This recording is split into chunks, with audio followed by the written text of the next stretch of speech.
Google's new guidelines in terms of what they're going to do in the future if there's any sort of large event. And they use this really blanket description of what this event would be, anything of social consequence, anything involving a pandemic. And so they're essentially expanding their ability to censor.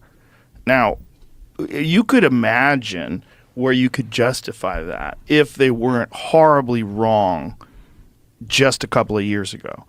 If just a couple of years ago, if you had discussed things on your podcast that are undeniably true and now accepted as fact, you would be banned. You would be kicked off. That's a fact. We know that to be a fact.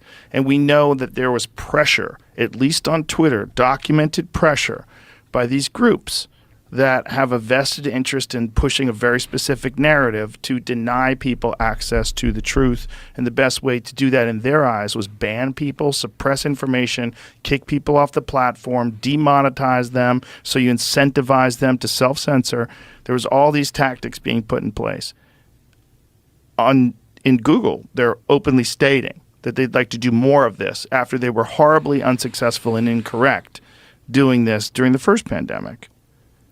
Well, that is a perfect mirror for what's going on in the World Health Organization as well, where I don't know how much you've been following it, but there is a pandemic preparedness treaty modification and international health regulations that are hurtling towards approval in May of this year.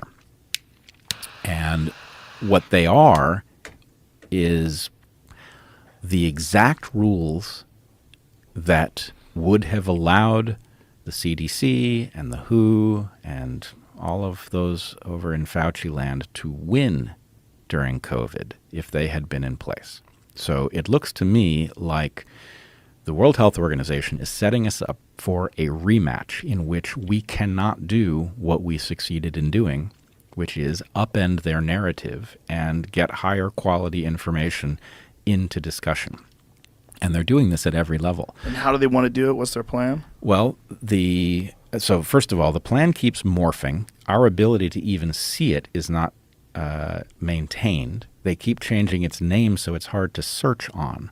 But the overarching picture is the World Health Organization would like the ability to declare a pandemic for any reason whatsoever, including climate change, that in the event of such a pandemic, they want the ability to mandate behavior, including lockdowns. They specifically call out the ability to mandate vaccines. They specifically call out the ability to mandate gene therapy, which is frightening.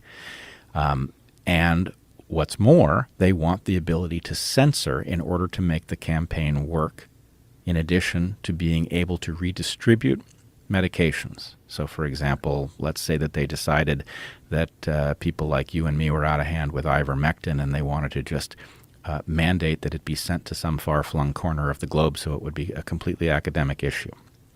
All of these things are spelled out in detail in this document. And it is written in such a way that it's just boring. Who's voting on this? All of the member nations of the UN.